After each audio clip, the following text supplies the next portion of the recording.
Konnichiwa. It has come to my attention that most people view heavy-hitting superheroes like Thor, Hulk, and most commonly Superman as these infinitely strong, all-powerful beings, but today I am here to prove it's all a bunch of hogwash, baloney if you will. There is a deep state level conspiracy going on here. If you're a casual fan of comic characters, you've probably been spoon-fed enormous amounts of erroneous information on your favorite comic characters so that hyper-sweaty social media comic fans can push the oddly specific narrative that practically every other comic book character can one-punch the universe out of existence. You are being bamboozled by madmen, which is really funny to me, but like the truth is important or something. So today, I am here to prove that your favourite comic characters aren't as powerful as you think they are. So basically, this video's target audience is the comic book community, and my plan is to bully the ever-loving shit out of the comic book community.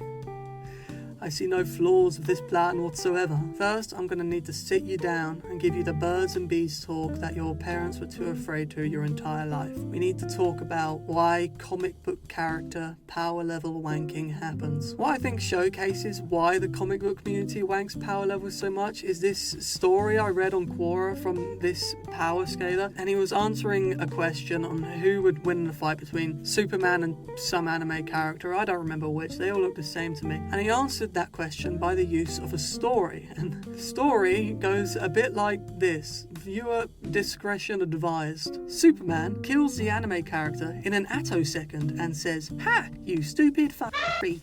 I can move faster than light and destroy entire dimensions, you stupid freak.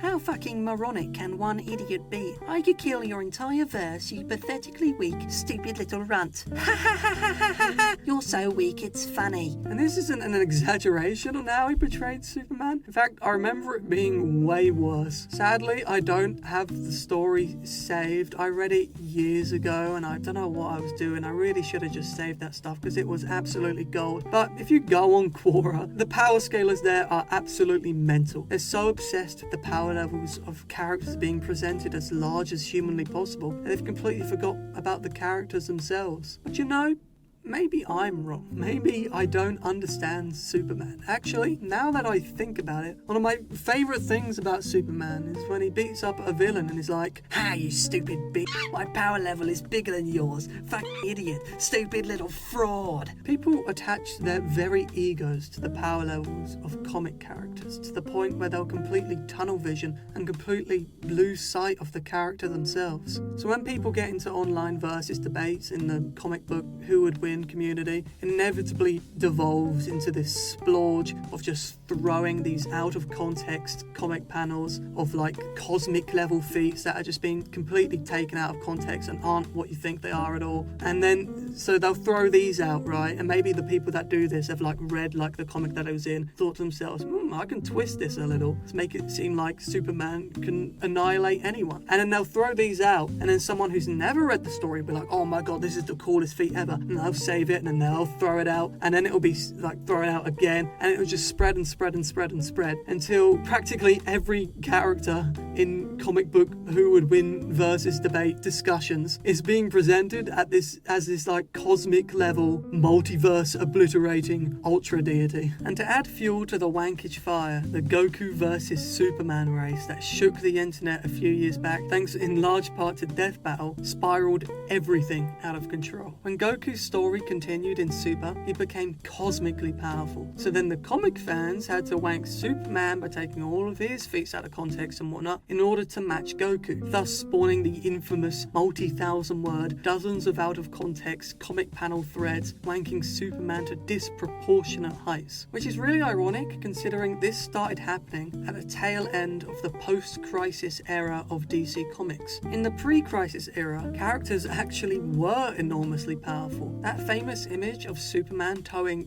billions of planets comes from pre-crisis, but from my copious amounts of talks with older comic fans, nobody really liked the characters being overpowered. So when the post-crisis universe reset hit the power levels of characters, especially Superman, they were toned way down. Superman used to be able to sneeze away entire solar systems, but when post-crisis set in, he struggled to pull the moon with help. However, as DC continued for decades, power creep inevitably set in, but characters never reached their pre-crisis levels of power, except for the times they unlocked these like special transformations that enhance their power. And this, of course, wasn't enough for the new generation of fans that need characters to be at least universe busters in order to enjoy them. This contrasts so immensely with the older fans' desire for power levels to be nerfed that it's jarring. The newer fans start taking panels out of context, taking hyperbole literally, sneaking pre-crisis feats in with post-crisis ones, and just straight up making shit up, and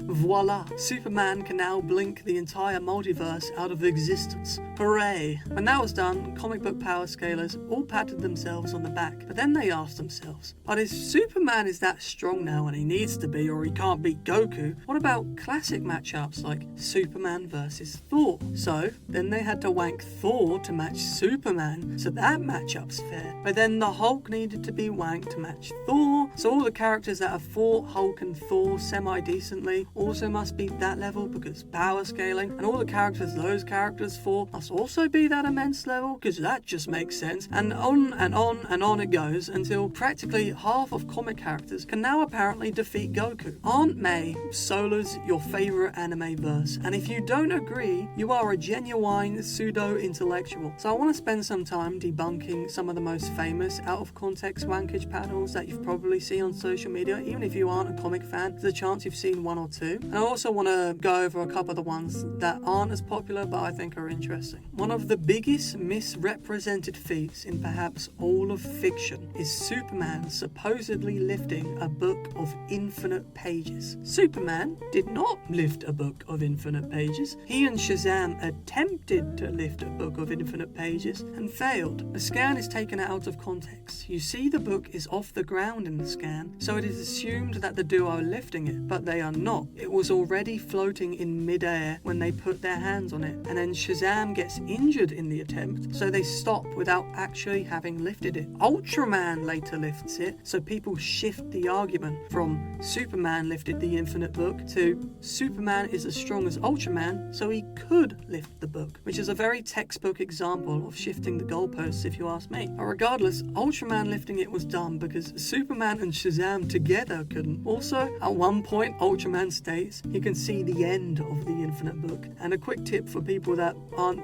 ingratiated in mathematical concepts, infinity tends to not end. Also, the book itself is from limbo, this dimension of living memory rather than physical matter. So the lifting feat itself is really iffy, and Final Crisis was really dumb and incomprehensible altogether. So I'm just gonna move on. I want to at least impart you with the knowledge that Superman himself, at the very least, did not actually lift the infinite book. In a recent Man of Tomorrow comic, Superman lifts the quote-unquote universe, but he didn't. The comic where this happened was all about an emotional, metaphysical burden, which is very clear in the comic itself, and the author even confirmed this on Twitter, but people still ignored him after they asked him for confirmation, because screw the author's intent, fuck Clark Kent as a person, Superman must beat Goku. The art in this one goes kinda hard, so I'm sorry to debunk it, but Superman punching Brainiac so hard, all the other Brainiacs in the multiverse were hit, therefore Superman is a multibuster. This makes no sense by itself, but also Superman's punches didn't travel throughout the entire cosmos and then hit all the Brainiacs, because if that was what happened, it would have been a cosmic Armageddon where people, planets and stars across the universe would have been blown up by the shockwaves, but only Brainiac was hit, so that's clearly not what happens. The Brainiacs were interconnected due to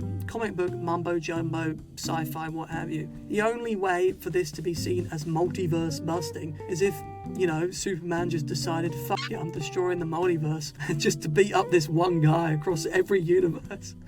But he didn't, fortunately for us. Okay, so there's this guy called Nebula Man, and he's like a living universe. So of course this is a universe level feat. But Nebula Man's entire shtick is his tiny universe. So Superman essentially just punched this regular sized funky dude, and people were like, universe buster, because the word universe was involved. I really could talk about Superman feats all day, but there are other comic book characters that exist, so I want to get onto some of the other big boys. Pretty famous Hulk one is that he thunderclaps with twice the power of universe-destroying waves as he overpowers them with his own shockwaves. Firstly, he didn't overpower the waves, he deflected them. Secondly, the quote-unquote universe in question is just this dimension that acts as a gateway between other dimensions, and the dimension in question doesn't appear to have any stars. The immense gravitational binding energy of stars is what makes universe busting require so much energy, because the universe is mostly empty. In order to destroy it, right, in any sense, you need to blow everything up, and stars are the most difficult things in the universe to blow up aside from black holes. So the fact there's no stars or even planets or in this dimension means that the feat really isn't as amazing as people say it is. I say the most famous Hulk feat of all, probably because the art is really good, is when Green Scar Hulk supposedly destroys the entire dark dimension. But as you can probably tell by now, he probably didn't. I mean, he might have actually, but he probably didn't. And perhaps his most angry state ever recorded, he destroyed Umar's segment of the dark dimension. Or it's possible he just destroyed the planet and moon he was fighting on. Umar saying she's tired of him and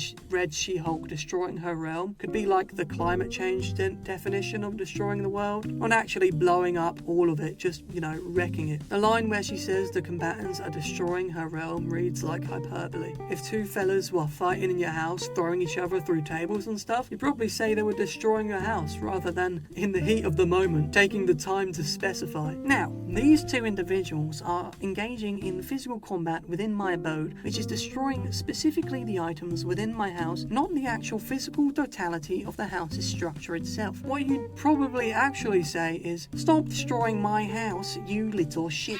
I can't dig on Hulk without digging on Thor as well, so I'll go into him next. To set the baseline for debunking Thor feats, we need to go over the 9 realms themselves. There's a bunch of Marvel Asgardian feats that ignore the structure of how the 9 realms operate in order to wank characters like Thor and Odin. The lore here is that the 9 realms were initially pocket universes, which were explicitly smaller than universes, but they were later retconned as fully fledged universes. So a bunch of feats that are commonly touted as universe busting level aren't actually nearly that powerful, as they happened during the era where the 9 realms were not retconned into being fully fledged universes. Here's a couple examples. During the Thanos versus Odin fight, there was a panel stating they could destroy all of Asgard. Even if this happened in the modern era, Asgard is the name of the city, continent, and universe of the realm, so the statement wouldn't mean much by itself, but it also happened in the era where Asgard was just a pocket universe rather than big boy fully fledged universe. The other example I have is this one during the battle between Odin and Surtur when they shook the 9 realms. Very impressive even back in the day, but they weren't fully fledged big boy universes. And who cares about Odin? We care about big blonde buff boy daddy. The most common out of context feat of Thor's that I see is also probably the most stupid of all, because it's just such a blatant lie. I really don't know how the Thor fans got away with it. So supposedly Thor pushes this thing called the World Machine, which connects to all 9 realms, and I think this is in the era where they're full universes. So Thor pushes 9 universes with his raw strength. However, Thor pushing the World Machine does not mean he pushed all 9 realms. The World Machine is merely a time manipulation machine that causes Ragnarok to occur early. In this story arc, Thor has lost most of his godly power, so people tote the feat as especially impressive, as he wasn't near full strength, rather than stopping for a moment and questioning how a depowered Thor is supposedly pushing entire universes. The answer to that is that he simply isn't. The panels and text boxes are taken out of context. Also, in this same World Machine shenanigan story arc, another feat of the whole thing is Thor pushing the will of Yggdrasil, which is his statement, and it isn't a physical feat at all. I fight my own crippling depression every morning, but that doesn't mean I can bench press my own weight with my middle class white boy noodle arms. It's just one of those extra things where the Thor fans saw, okay, we're clearly lying about this other thing, so let's add a little more meat to it by adding this other lie, I guess. Yeah, this next one isn't a power feat, but a speed one, and it's one of the most famous ones of all. You've probably seen it even if you aren't a comic fan, because people just offhandedly mention it like it's just this canon fact. Wally West Flash did not outrun instant teleportation with his base power. He was massively amped by every single being on Earth running simultaneously, and if that doesn't sound impressive to you, just remember DC has a lot of really powerful superheroes, and every single one of them was like adding their power to Wally West at the same time. This isn't a speed he can utilize during normal circumstances. I mean, he can travel back through time, so if he's in a race with a guy that can teleport instantly, he just kind of has to move back in time to before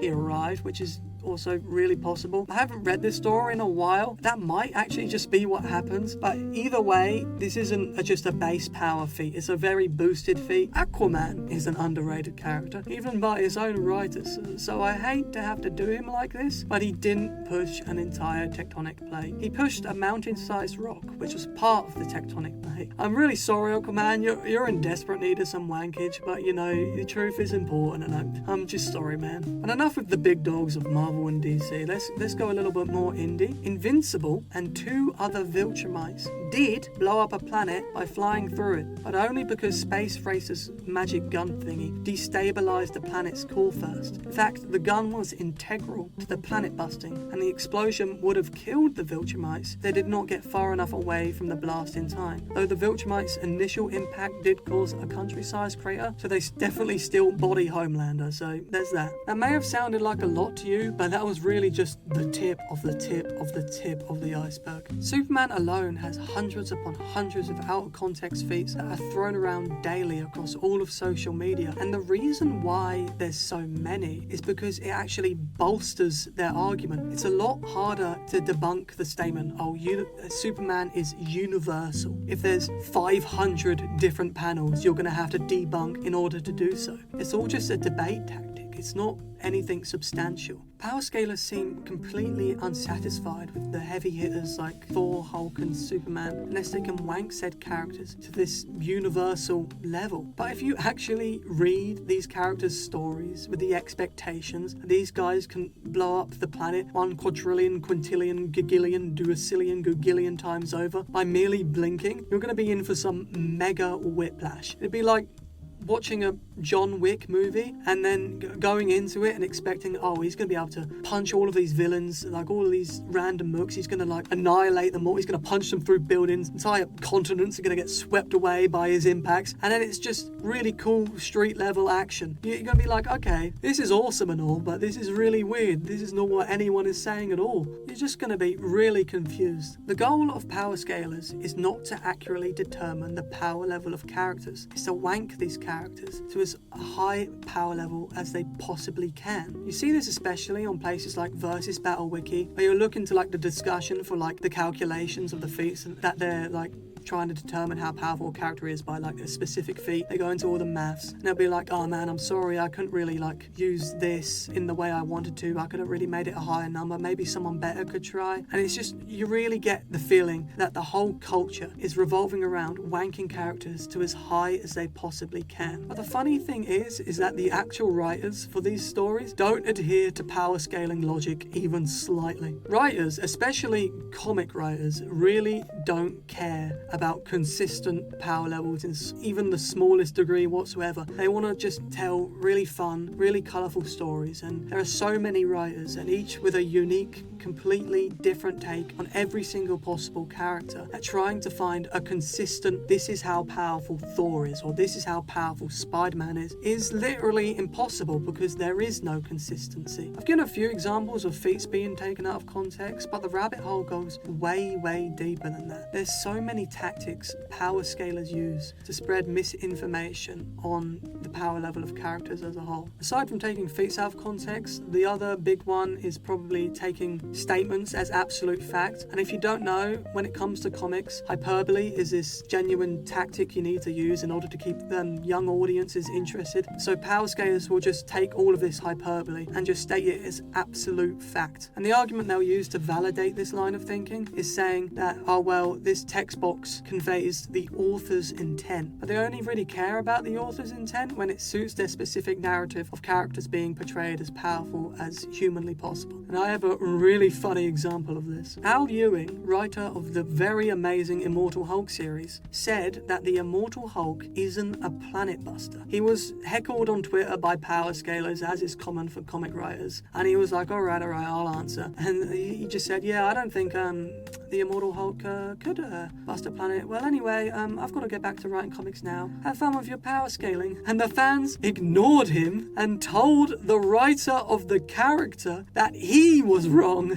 Lamau. Another funny one was the Superman universe lifting incident. So Robert Venditti stated that this quote-unquote Superman feat was explicitly not an act of physical strength, which is something that is so obvious within the comic book where it happened, as it's a metaphorical way signifying how important Superman is to the people he is a hero to, and how this pressure weighs heavily on him, because aside from being super, he's also a man. But people still stated that the author's statements don't mean shit, and it's definitely a universe-lifting feat. I don't care what the story says. Statements are feats, except when the statements disagree with me personally. It's really wild how people treat hype-ups for comic book fights as scientifically accurate as Einstein's theory of special relativity. Those people, you really need to hear this, alright? It is extremely common for people to get hyped up or hype themselves up with hyperbole. Dude, I hit like a truck. Yo, that man charges like a bull. Blood could spit mountains for real. Sometimes, and be calm, okay? This is a safe space. Sometimes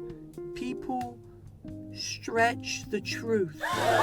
You poor innocent fella. I'm sorry to have to be the one to tell you that the world is an evil place. I'm genuinely so sorry, my sweet summer child. And speaking of evil places, power scaling. Power scaling I find to be a huge mess. That's a video for another day. I really want to dedicate like an entire video to dissecting it as a concept as a whole. So subscribe if you want to see that. But I do need to quickly go over the concept because it is applied to comic books as well. Power scaling in comics does not work at all because there is such a wide variety of writers, and so you'll be reading through a comic, right, and you'll be like, okay, this is issue 1 of this series, and so you'll be going through the series and you'll realize, oh, the art's changed at this point, that's weird, and then you'll read some more and like, oh, the dialogue's changed, and you keep getting, and you go to the end and you'll be like, oh, that was a really good story, I really liked it, and so you'll look up the writer, and it turns out for that 50 issue series there were like 10 different writers. And the thing about comic book writers is that they're very loose when it comes to power levels, and every single one of them has a completely different view on how specifically powerful each character is. Like, oh, the Hulk can blow up this, or his strength limit is this, or he's not able to beat this guy or this guy. So the actual feats they're capable of change not only from comic to comic, not only from retcon to retcon, but within the comic series themselves. And also their power level relative to other characters also changes this frequently as well. There was this one feat of the Grey Hulk, which is like the weakest Hulk there is, and he was in a completely calm state, and he destroyed this asteroid that was twice the size of Earth. But then you get into a new story and it's the Immortal Hulk, and he's a much stronger version of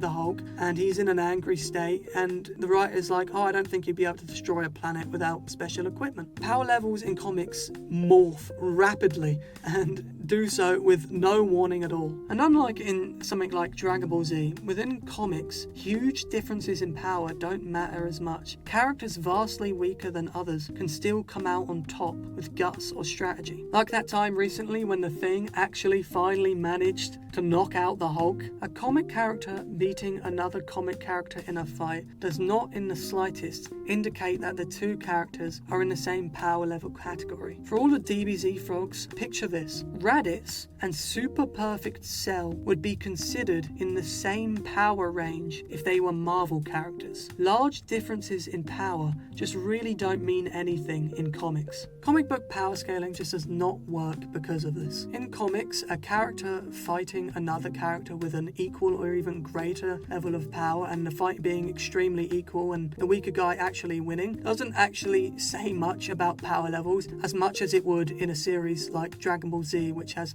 far stringent power scaling rules. And I will admit, sometimes comics take this very loose power scaling system a bit too far, like when Spider-Man KO'd a Herald of Galactus. But from a side, when comics take it too far, it's actually quite endearing. It allows surprises, alright? You never really know who's going to win in a fight, and it is almost dreamlike in quality, where it doesn't make much sense, but it is a lot of fun, and you really don't need it to make a lot of sense. And that statement made all the power scalers listen to it froth at the mouth, and I just really want to go on a massive rant here.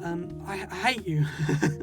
If Spider-Man lifted a mountain, power scalers would be like, whoa, that is an awesome feat. Oh, power, yeah, power, blah, blah, blah. Spider-Man, while strong, is this street level guy. He's probably like the king of street kid tier. But if he started doing like nuclear level shit, like wiping out entire cities with a swipe of his hand, bench pressing mountain ranges, and just doing all this crazy stuff, a lot of modern Spider-Man fans would be like, yeah, awesome, this makes sense, this is gonna help me win debates, yeah. And I understand Spider-Man holds back, right? And that was a big thing recently. Oh, modern fans don't understand. Spider-Man actually holds back a lot, and he's actually a lot stronger than people think he is. And yes, he is. But he isn't a walking, talking nuclear bomb. But people don't want to hear that nowadays. Screw the power hierarchy. Screw the law. Screw everything that makes the character who they are. I want Captain America to be able to move faster than light and punch people into space because it helps me win debates. And it's getting worse and worse and worse as years go by. I saw this absolutely insane person on Twitter, of course, state that Spider-Man is a planet buster. Can you imagine for a second, there's a comic where Spider-Man just like, yeah, I'm busting a planet. He just one punches a planet out of existence, like a Dragon Ball character. And I'm so curious, what would actually be the reactions of the fans if that happened? I'm willing to bet a lot of them wouldn't even bat an eye. It's like, yeah, this is normal.